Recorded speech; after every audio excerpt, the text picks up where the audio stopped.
첫 번째 경기 부산 KCC 대 서울 SK 분석 시작해보겠습니다. KCC는 전반기 마지막 경기에서 삼성에 패하며 6위 경쟁에서 밀려났다. 그러나 이 경기부터는 팀이 원하는 풀 전력으로 나설 수 있다. 송교창의 복귀가 확실하고 발바닥 부상 중인 최준용도 복귀할 것이 유력하다. 이미 허웅이 복귀했고 올스타전에서 몸 상태에 문제가 없음을 증명했기에 라렌과 함께 베스트 전력으로 나설 수 있다.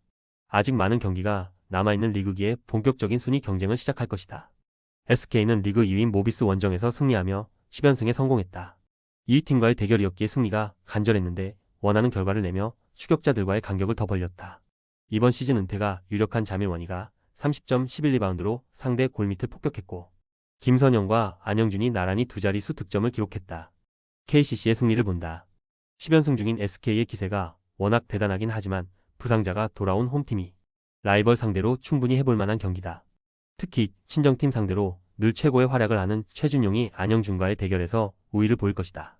라렌이 원희에게 쉬운 득점을 허용하지 않을 것이고 허웅과 이승현 등이 주전 구간에서 활약할 KCC가 SK의 연승 행진을 가로막을 것이다. 두 번째 경기 창원 LG 대 울산 모비스 분석 시작해보겠습니다. LG는 목요일 홈 경기에서 손호에 역전승했다. 경기 내내 야투 난조에 빠지며 손호 상대로 우위를 점하지 못했는데 슈퍼클러치 상황에서 마무리가 결정적이었다. 30분을 소화한 데릭 멀로가 78%의 야투 성공률로 18.14리바운드를 기록하며 팀의 역전승을 이끌었고 전성현이 6 이상의 공백을 메우며 3점슛 4개를 성공했다. 모비스는 지난 목요일 홈경기에서 SK에 패하며 1위 SK와 승차가 더 벌어졌다. 프림의 부진 속에 25분을 출전한 시온 롱이 24.10리바운드로 활약하며 원희에게 밀리지 않았지만 에이스 역할을 해줘야 하는 이우석의 부진이 아쉬웠다. 8리바운드와 5어시스트 등을 기록했지만 야투 성공률이 21%에 불과했고 박무빈은 무득점에 그쳤다. 모비스의 승리를 본다. 손호와 SK 등에 패하며 최근 다소 흐름이 안 좋긴 하지만 마레이와 6 이상이 빠진 LG 상대로는 충분히 우위를 점할 수 있다.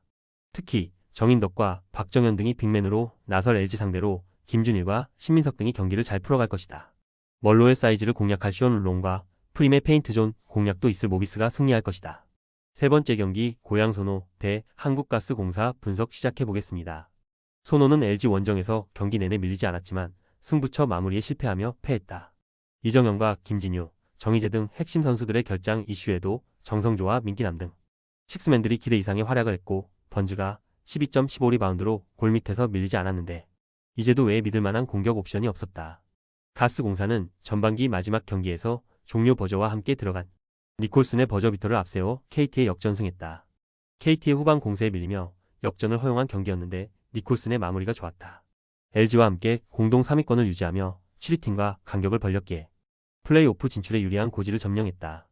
그리고 니콜슨과 벨랑겔, 김낙현 등 부상이 있던 선수들이 충분히 휴식했기에 최고의 몸 상태로 이번 원정에 임할 것이다. 가스공사의 승리를 본다. 올스타전에서 좋은 몸 상태로 후반기를 기대하게 한 벨랑겔과 김낙현이 충분히 휴식하고 나온 경기에서 손호의 앞선을 폭격할 수 있다. 발이 느린 번지를 외곽으로 끌고 나올 니콜슨이 외인 득점에서 앞설 것이고 이대영과 신승민 등이 임동섭의 약한 수비를 공략할 가스공사가 승리할 것이다. 네 번째 경기 KB스타즈 대 삼성생명 분석 시작해보겠습니다. KB는 우리은행 원정에서 경기 내내 리드를 허용했지만 4쿼터 종료 1분 20여 초를 남기고 염윤아의 골로 역전에 성공했다. 그러나 김단비에게 연속 4득점을 내줬고 마지막 허예은의 동점 레이업 시도가 빗나가며 패했다.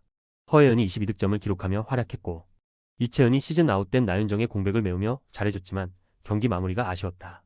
삼성생명은 목요일 홈경기에서 87점을 몰아치며 천적 신한은행을 완파했다. 신한 상대로 4라운드까지 1승 3패로 밀리며 약세를 보였는데 26점 차 대승으로 분위기를 바꿨다. 배혜윤이 상대 빅맨인 리카와의 맞대결에서 완승을 거두며 22점을 기록했고 가족이 지켜본 키아나 스미스가 13.5어시스트로 공격 조율을 잘했다. 삼성생명의 승리를 본다. KT는 강희슬이 최근 초장거리와 스텝백 등을 섞은 3점포로 득점을 이끌고 있다. 그러나 나윤정의 부상 아웃으로 인해 팀 내 슈터가 한 명 줄었고 염윤아가 빅맨으로 나설 정도로 높이에 문제가 있다. 배혜윤과 이해란 등이 높이에서 우위를 가져갈 수 있고 키아나 스미스가 팀 공격을 주도할 삼성생명이 연승에 성공할 것이다. 다섯 번째 경기 OK금융그룹 대 대한항공 분석 시작해보겠습니다. OK는 화요일 경기에서 한전에 역전패했다. 모처럼 활약한 웨인 아포짓 크리스를 앞세워 1세트를 듀스 끝에 따냈지만 2세트 이후 밀리며 리버스 스윕을 당했다. 크리스와 박성진, 김웅비 등이 새롭게 공격진을 이끌었는데 차지완의 공백이 경기가 진행될수록 느껴졌고 신호진이 긴 시간을 코트에서 뛰지 못했다. 그래도 쇼타가 코트에 나서며 앞으로를 기대하게 했다. 대한항공은 지난 수요일 홈 경기에서 풀세트 접전 끝에 우리카드에 승리했다. 범실이 많았기에 상대에 2세트를 내줬는데 5세트 클러치 상황에서 요스바니의 마무리가 좋았다. 전체적인 공격 성공률이 떨어지긴 했지만 26점을 기록한 요스바니 외에도 김민재와 진지휘 등 중앙 미들 블로커 듀오가 나란히 10득점 이상으로 팀의 힘이 됐다. 대한항공의 승리를 본다. 크리스가 직전 경기에서 살아난 OK의 선전을 기대할 수도 있지만 신호진의 몸 상태가 100%가 아니고 차지완도 부상을 안고 있다. 정지석이 공수의 중심을 잡으며 요스바니의 공격 부담을 덜어줄 수 있고 김민재와 진지휘, 조재영 등이 중앙에서 우위를 점할 대한항공이 승리할 것이다. 6번째 경기 흥국생명 대 현대건설 분석 시작해보겠습니다. 흥국생명은 지난 화요일 홈 경기에서 기업은행을 잡고 승점 50점 고지를 밟았다. 현대건설과 정관장의 추격이 거센 최근인데 중요한 승점 3점을 따냈다.